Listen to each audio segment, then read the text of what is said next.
Hello, and welcome to the Gravel Ride Podcast, where we go deep on the sport of gravel cycling through in-depth interviews with product designers, event organizers, and athletes who are pioneering the sport. I'm your host, Craig Dalton, a lifelong cyclist who discovered gravel cycling back in 2016 and made all the mistakes you don't need to make. I approach each episode as a beginner to unlock all the knowledge you need to become a great gravel cyclist. This week on the podcast, we've got Matt Hawkins. Matt is the founder of Ridge Supply, as well as the creator of the Croatan Buck 50, a super well-regarded gravel race out in North Carolina. I've been wanting to get Matt on the show for a few years after meeting him at Sea Otter, and I'm excited to have you get to know the Croatan Buck 50. I believe there's still some spots available for the 2023 edition. It's one of those early season races, so a great way to get tuned up for a fantastic 2023. Before we jump in, I want to thank this week's sponsor, Bike Index. Bike Index is a bicycle registry and stolen bike recovery platform. No one likes to think about getting their bike stolen. I unfortunately have had two stolen over the course of my life.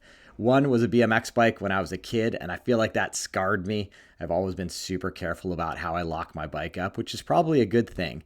But ultimately, a garage that housed my bikes in San Francisco got broken into, and I lost a Trek mountain bike. Neither one of them were ever recovered. Bike Index is really the only game in town that focuses on stolen bike recovery. They've built a platform to blast your bike out to local social media channels, and they can provide you all the best advice on how to increase the chances of success in getting your bicycle recovered. It's a nonprofit. All the services are free. All you need to do is get your serial number and add your make, model, and color to the platform, and there you go. It's like insurance that didn't cost you anything. Simply visit www.bikeindex.org and get your bike registered today. With that said, let's jump right into my conversation with Matt. Hey, Matt, welcome to the show. Hey, Craig. I'm excited to get into the Croatan Buck 50. Am I saying it correctly? You are. A lot of people say Croatian Buck 50, but I think they do that just to make me mad. Yeah, and we'll get into it. Because I think people are going to need to get out a map, and you're going to tell us where it is in the country. I had to do that myself. I knew it was in North Carolina, but I didn't know exactly where, and it's actually a pretty interesting part of the state. But we'll table that question for the moment, because I always like just starting out by just a little bit about your backstory, where you grew up, how you got into riding. And I think we should talk about your company, Ridge Supply, because I think it will filter into why you created the event and, the vibe behind it. Yeah, sure. Well, so let's start with that question. What is it you want to know? Yeah. So where'd you grow up, and when did you start riding, and when did you discover drop bar gravel riding? Well, my wife and I both are from Central Virginia, so up near the Charlottesville area. Born and raised there. My family's been there a long time, many generations, and I grew up in a real rural kind of county, a lot of farming communities there. But we just happened to have a race that started back when the Tour de Pont and the Tour de Trump rode. They came through our town, and we had a local race called the Tour de Madison, and I did that with a buddy of mine on some Huffies, and we started racing and riding when I was really young. I've literally been riding bikes for almost 40 years. And so that's kind of how I started. I crashed on my first race and loved it, loved doing it. But I was a swimmer by trade, and I swam my whole life and swam through college. So I really picked up cycling after college, sort of as my primary sport. And I've been doing that, every chance I get as my sole sport, really, since I got out of college. And were you more excited about the road side, or did you start off-road riding as well back? Actually, I did a whole lot of mountain biking to start, and used to race 24-hour team races with a team, and did some road racing and some crit racing. Gravel obviously didn't exist back then. When I moved here to North Carolina back in 2005, the first place I went to ride was the Croatan, because I could go there at night with lights and be off the road, and it felt like, that's where I could take my mountain bike and I could just go kind of ride, and I didn't really know the Croatan's a pretty big, a surface area, and it has a lot of roads, but they're not all connected. So a lot of it's kind of sketchy. You're just like, I don't know what's down that road. So we started, exploring a little bit more on road bikes with, 25 seat tires or whatever is probably a bad idea, but we're just seeing, hey, what's down that road? And I got my first cross bike and started really exploring it and doing proper gravel, if you will, kind of before the gravel boom, but more like 2013, something like that. And yeah, so I was like one of the first people here in our little town to do Strava. And so I made a lot of the segments originally, and that's kind of how I got into gravel. Was the Croatan was here, and then everywhere I've traveled, that's the bike I primarily will take. I ride a Rodeo Labs Trail Donkey now, and I'll just, everywhere I'm going to go, I'll take that so I can ride road or gravel or whatever suits the fancy. Yeah, exactly. When you first started on Strava, and it probably sounds like the same vintage I did, when you created a segment, you could actually name it, right? Yeah. Like Oh yeah. you could name the climbs, all the climbs. You could put your own names on them. Yeah. Yeah. My mother-in-law sends me things all the time.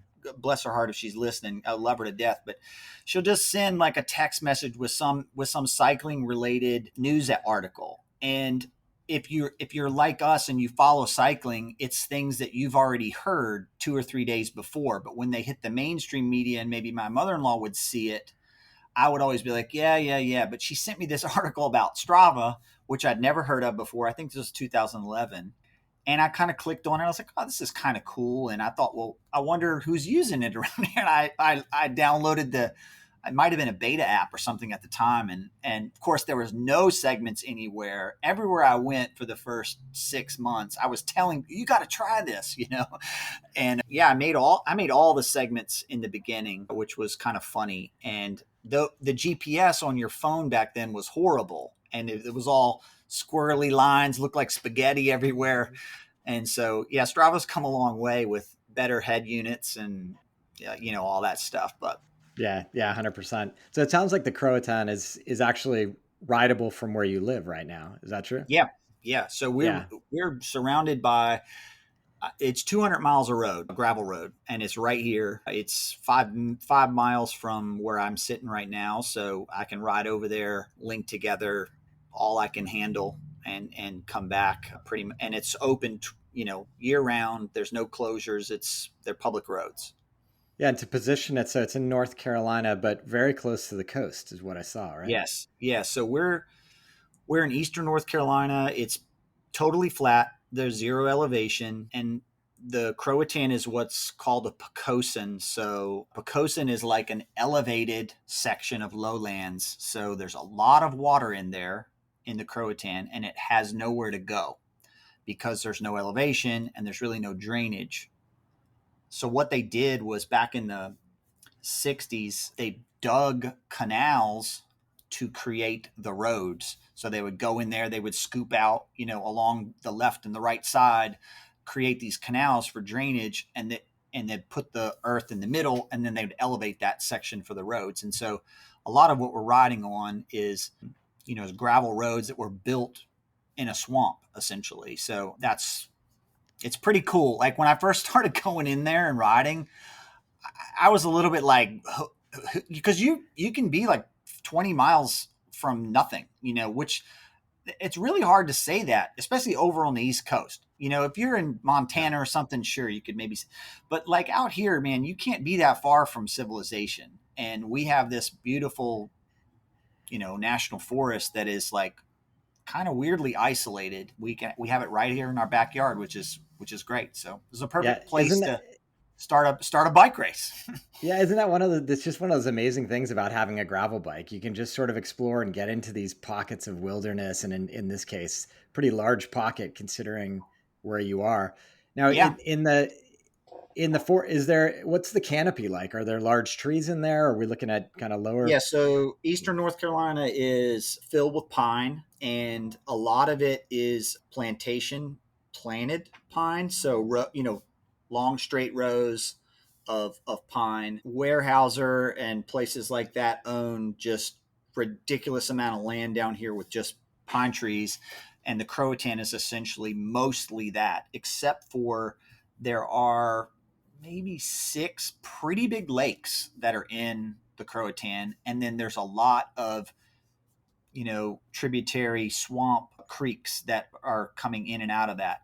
When we get a lot of rain here, which is pretty often, it's heading towards the coast, which isn't that far away.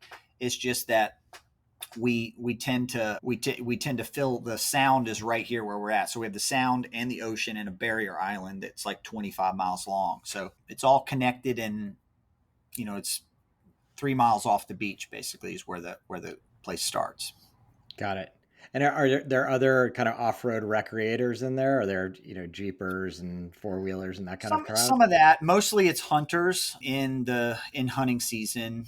And other than that, honestly, it's pretty much just for us. None of the roads really connect to each other. So we get to use them a lot of days when I go out there, man. It's like, I can't believe, it's just you. And that's a blessing for sure. It also means that the roads aren't maintained as well as they could be.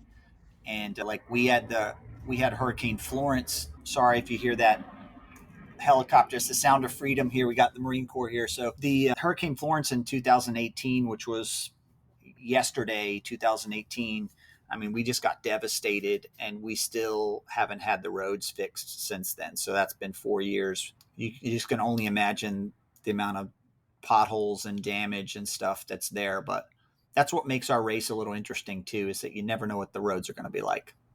Yeah. They do change. They're like alive. Before we get into the race itself, let's talk a little bit about Ridge Supply and what led to you founding the company and the vision. Because when I heard the story, I found it super interesting, and frankly, it made me want to just jump on the website and order some socks. I appreciate that. I need that. Yeah, if for folks who don't know, I own and operate a Ridge Supply, which is a cycling apparel, running apparel brand. I'm a one-man show, so I've got no employees. I've been doing it 7 years, and it's an online-only business. We primarily sell direct, so pretty much the only place you can get our product is at our website, and I ship everything myself. I started doing back in 2015, and I didn't know what I was doing. I knew that I had a pretty good job at the time, and the quick story is I got run over by a pickup truck while I was riding my bike, and it was a hit and run, and I was sort of very, very fortunate to be alive, and I was acutely aware of that in the hospital, that a lot of folks wanted to know if I was going to keep riding my bike. And I immediately, I had a resolve that was just like, of course I was. It was never like, oh, I'm scared of riding on the road. I certainly was aware of the danger prior to this happening. And I knew that day I was wearing all black, and that's kind of the easy color to find in cycling apparel. Everybody makes black apparel, and I knew that if I was going to continue to do it, I wanted to try to figure out how to do it safer. And so while I was laid up with a broken pelvis, I started doing some research, and I put 2 sort of premises together. One was that blocked color was more visible than solid color. And what that means is if you have the brightest, pink or orange, that neon pink or orange, and we love it in our products. If you put it by itself and you stick it down the road like you would see from a car, you might not know what that is. It looks like anything. It could look like a road sign. It could look like whatever. It could just be a bright thing that you're not quite identifying yet. But when you put blocked color together, like a dark color, a light color, and a bright color, it catches the eye in a way that makes it stand out. It's not necessarily as bright as the solid bright color, but it's more eye-catching. So that was one premise, and sort of a scientific premise there.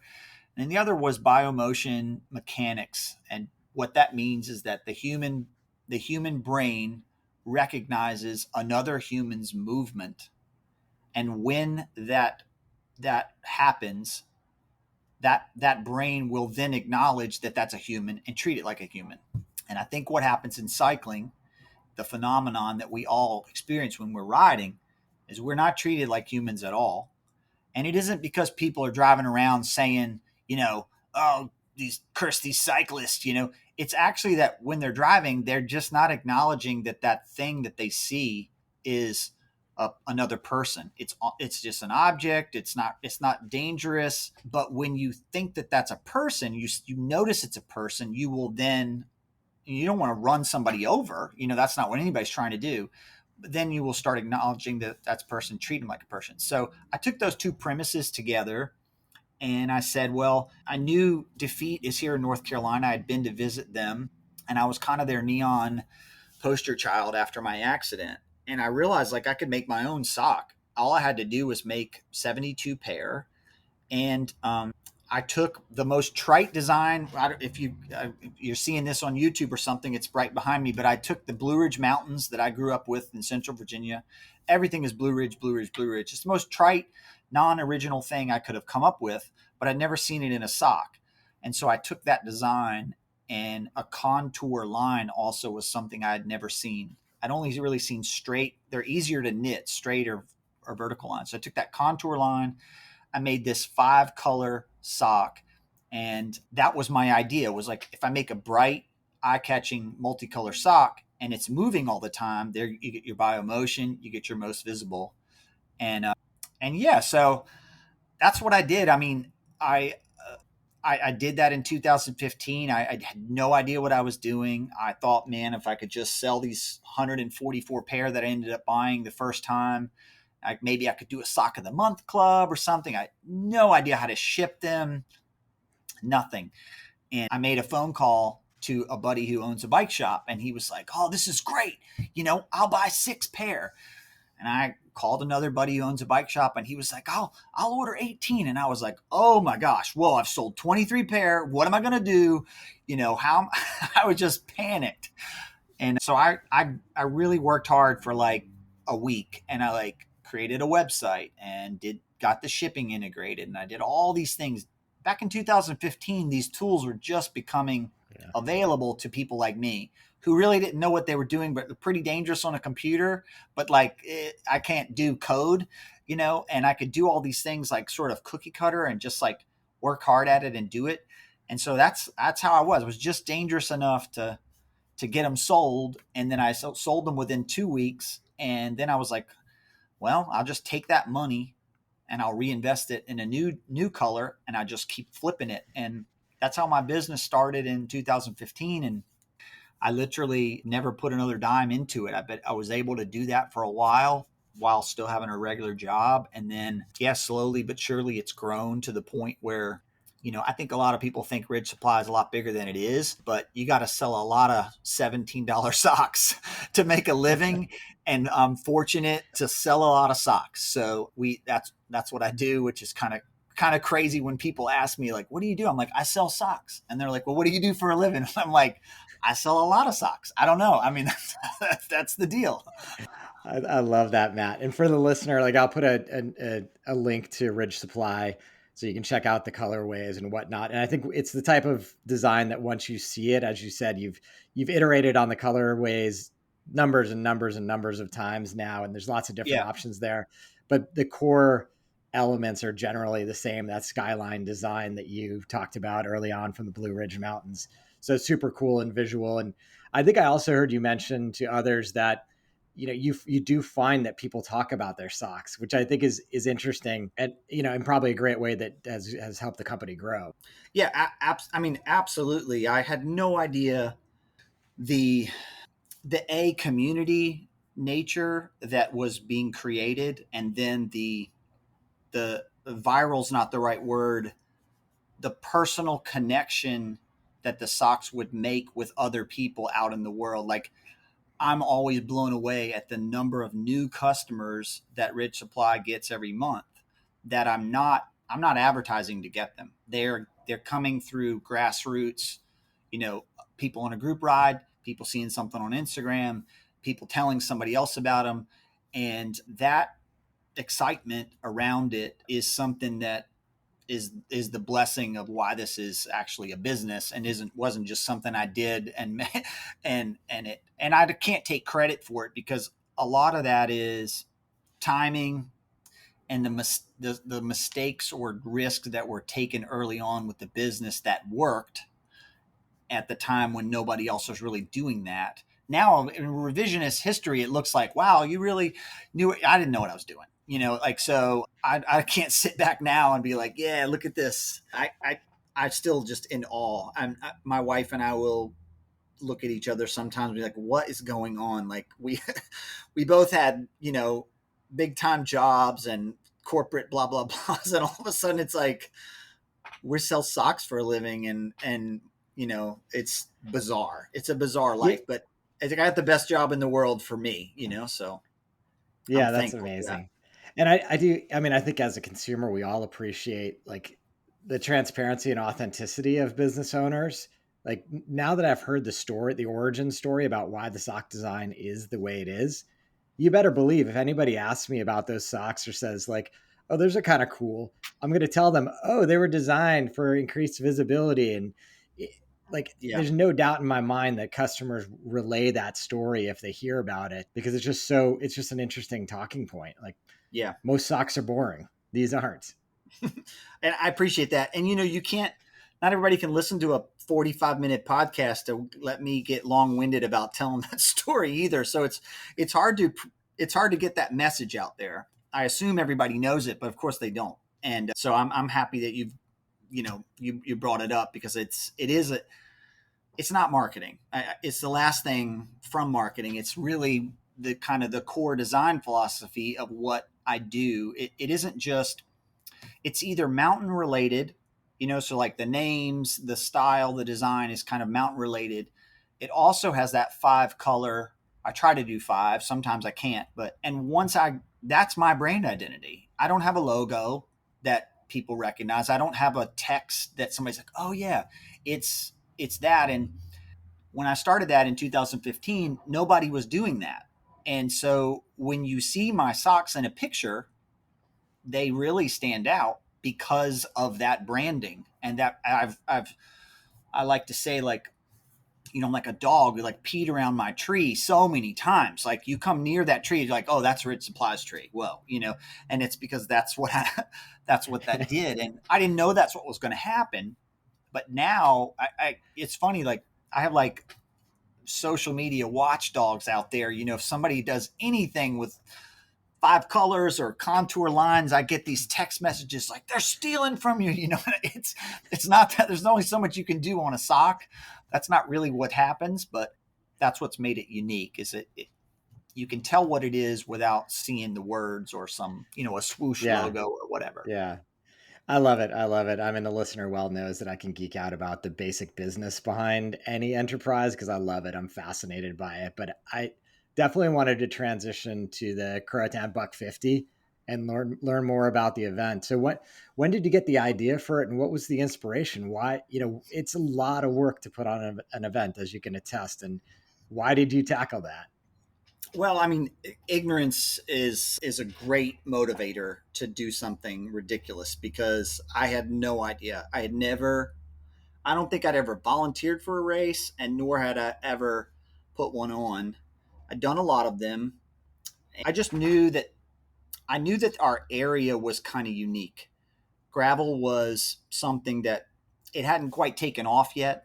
There weren't a lot of big events outside of, like Mid-South and Dirty Kansas at the time. And there was really there still aren't many events on the East Coast outside of like Vermont. And so I knew we had the Croatan here, and I spent the better part of 6 months or so just kind of riding the Croatan, giving a feel for it, and trying to come up with something that could work.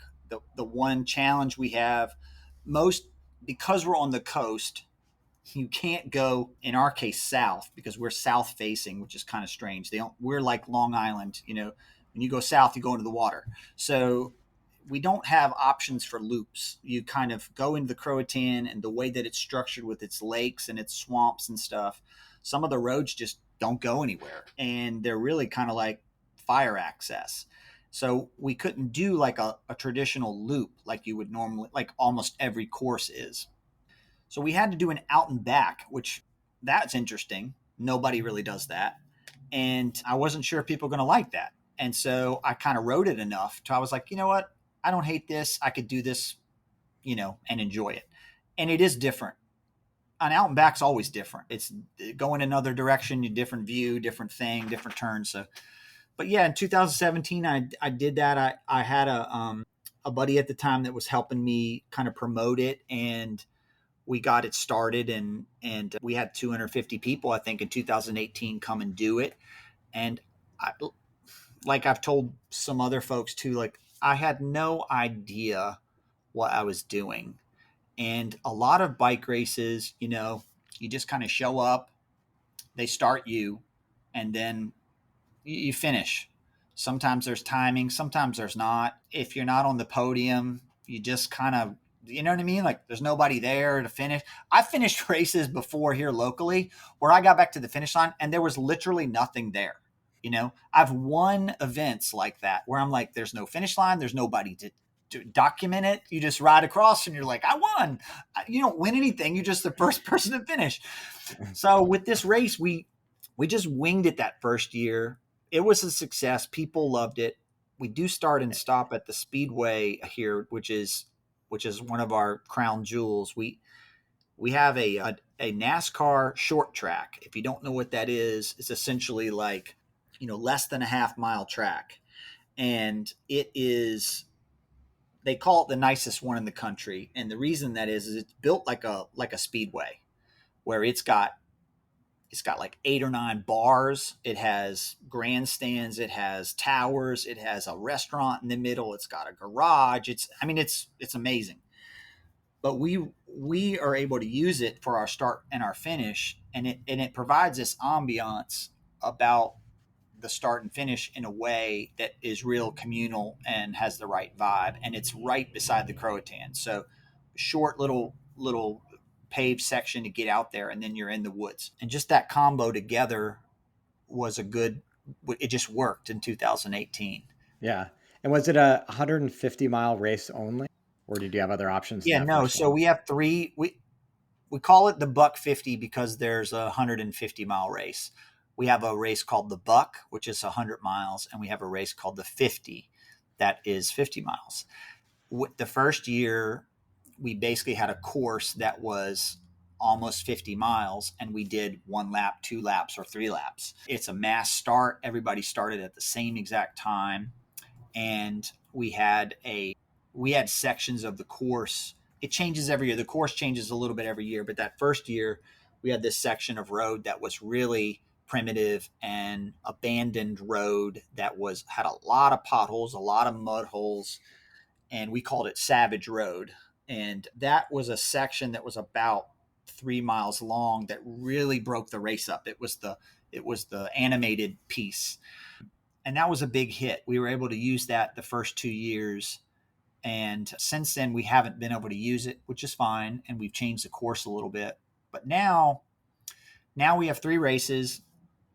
The 50 uses that same out and back to start. And then the 100 uses a 60-mile loop and then a 40-mile loop. And then the Buck 50 uses 2 75-mile loops. So what's kind of nice is we have all these people out there in the course, and it kind of is 3 different courses, but there's a big section of the course where it's everyone uses it. So unlike a lot of races, we have a lot of back and forth traffic. So out there on the course, you will find other riders heading the other direction that are 40 miles, away from you in the race. But the way that we stagger it, and we found that provides a lot of positive camaraderie. Yeah, there's that small group in the front that's drilling it for the race lead, and they're not waving at people, but everyone else seems to be really encouraging of the other groups. And that community aspect, I think, is something unique about our race that people really like. Yeah, that sounds super interesting, and I agree. I mean, it's very few races where you double back on yourself and see other people. And it's fascinating as, as a mid packer to get an opportunity to see the front leaders of the men's and women's race go by. That's a lot of fun and inspiring to Yeah. see. Yeah. And I think makes people feel a little bit safer too. If you had a catastrophic situation, you're not alone. The Croatan is very remote, and you wouldn't be out there by yourself forever. But the way our race is set up, you're not alone very long, and I think people like that. Yeah, for sure. You talked a little bit about how the terrain was laid out early on in this conversation. What type of equipment do you see people riding? What kind of tires, et cetera?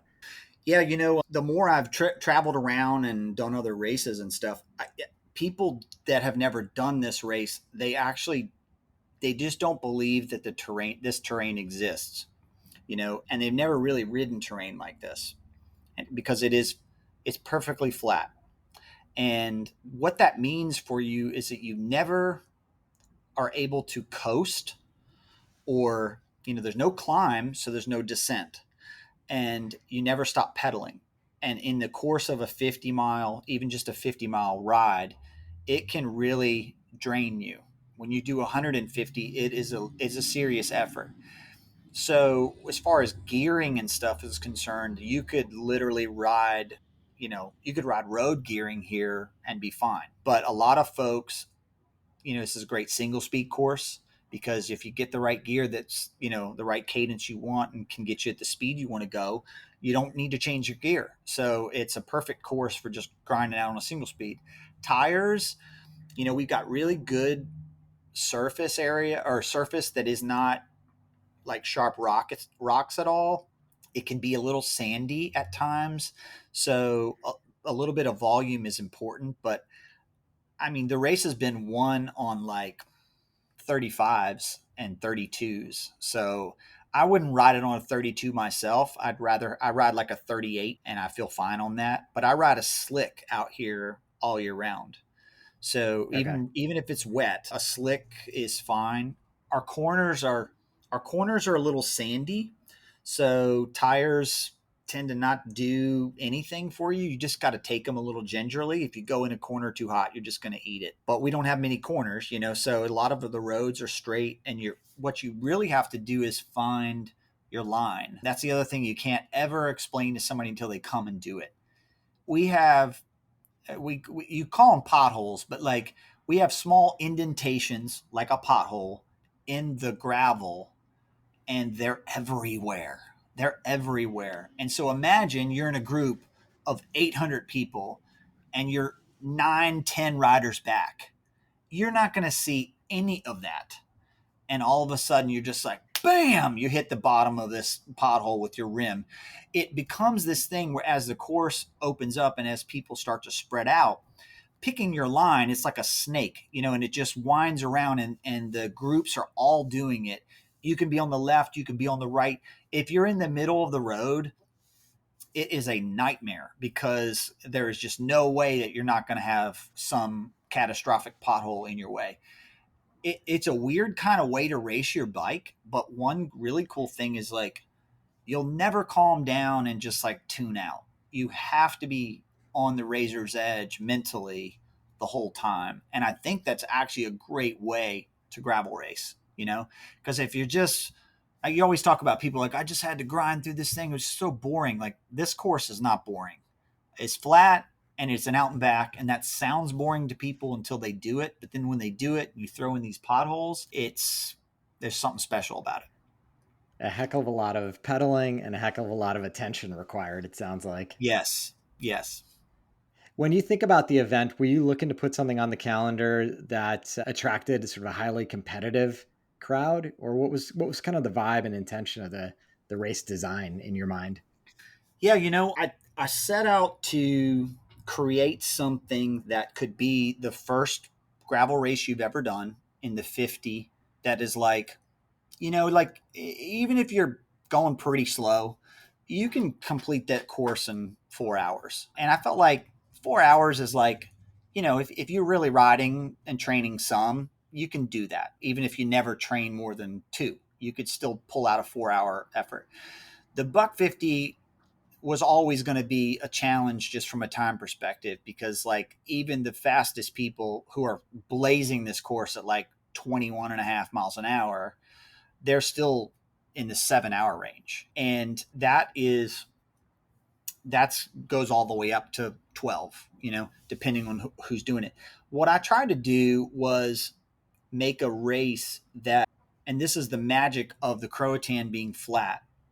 If you're the person who just wants to come out and experience it and ride, you can line up against, Ian Boswell, who's going to go maybe win it, and you both have an equally rewarding experience. It isn't that the person in the back is just lollygagging the course. They're going to have to do something really special for them to complete it.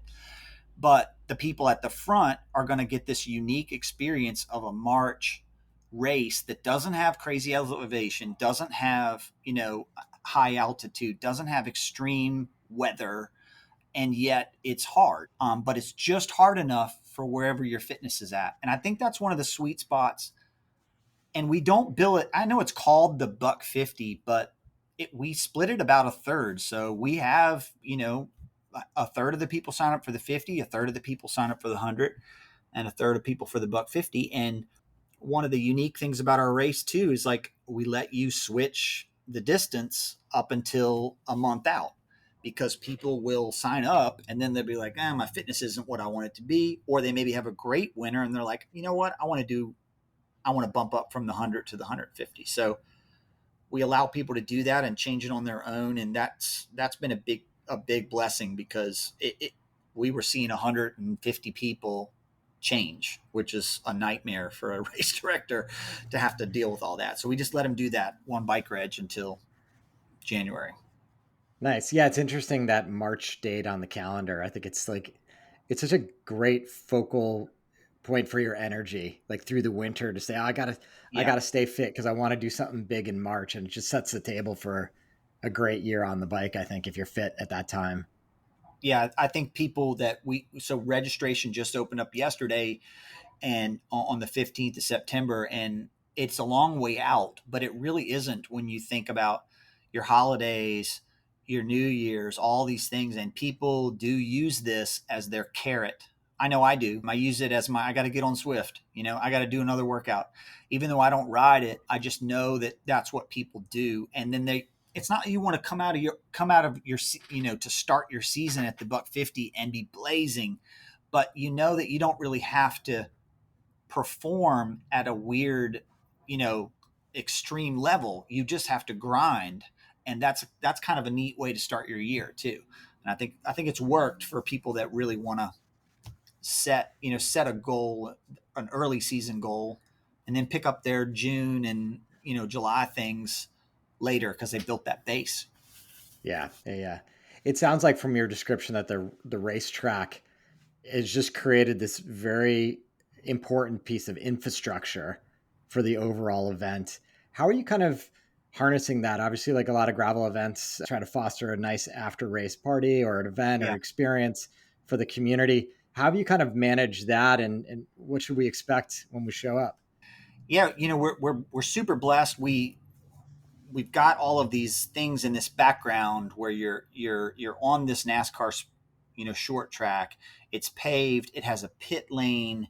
We have the finish line there, right where the vending is and the food and all that stuff. So it's this communal effort. Once you either are coming through for a lap, you get to see everybody, or at the finish, right after you finish, you're right there. And it's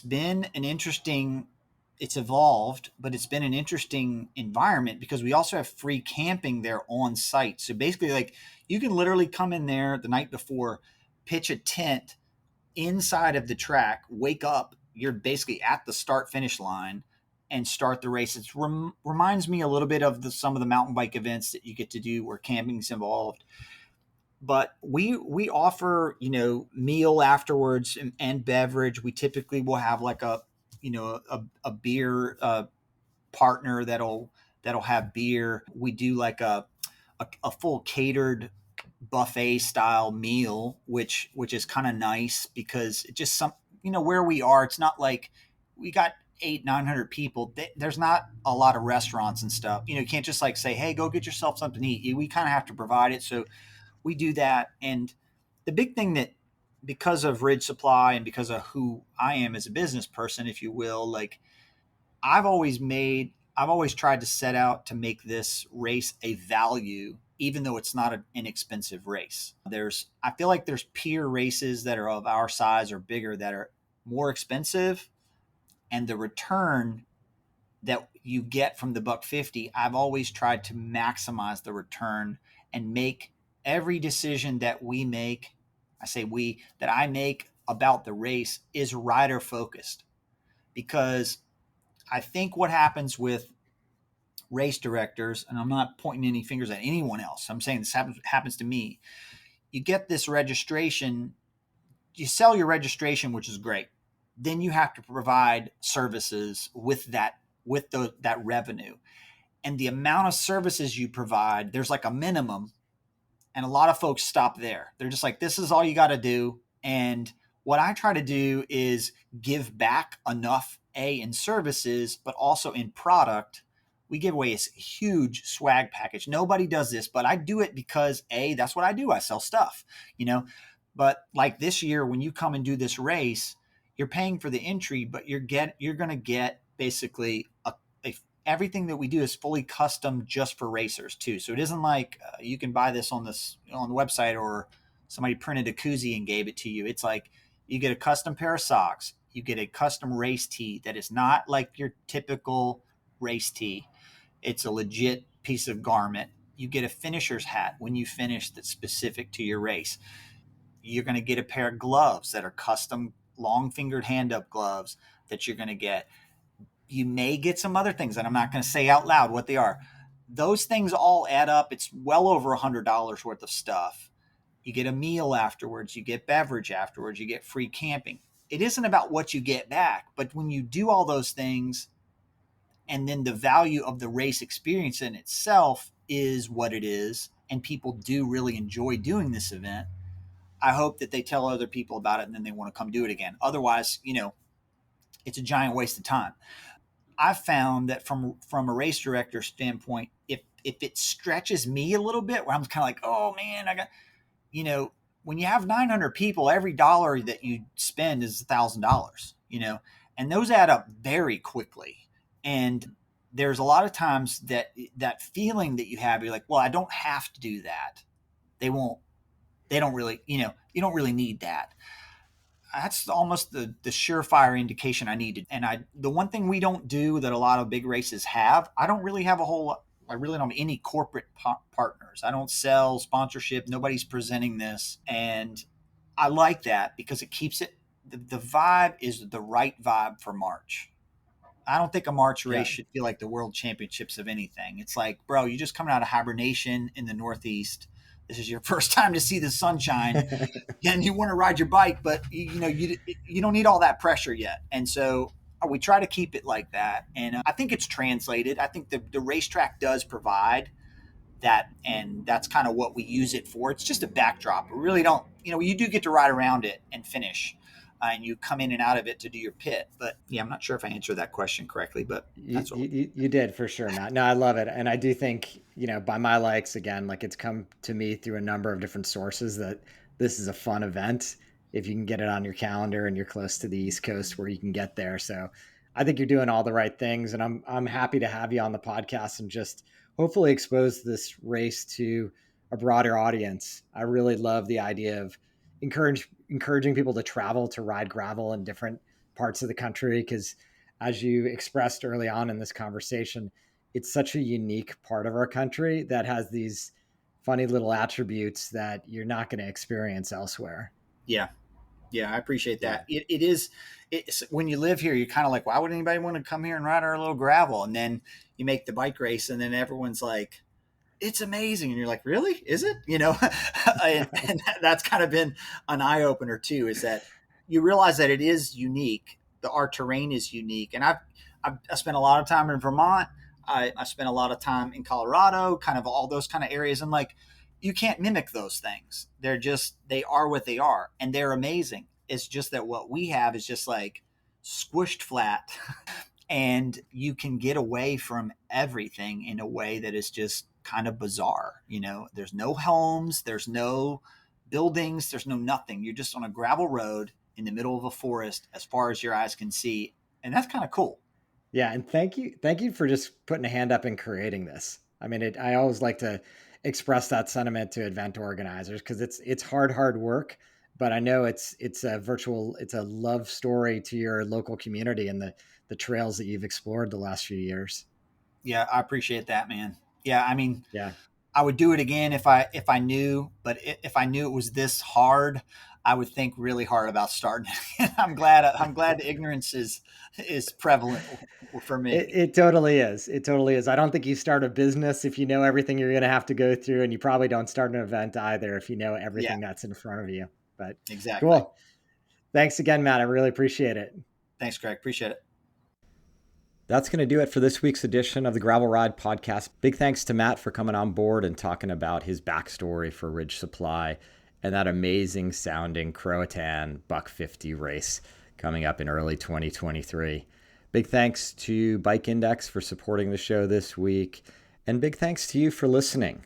I may not say this enough, but I very much appreciate you listening to the show and making me part of your gravel cycling experience. If you're interested in connecting with me, you can visit the Ridership. That's www.theridership.com.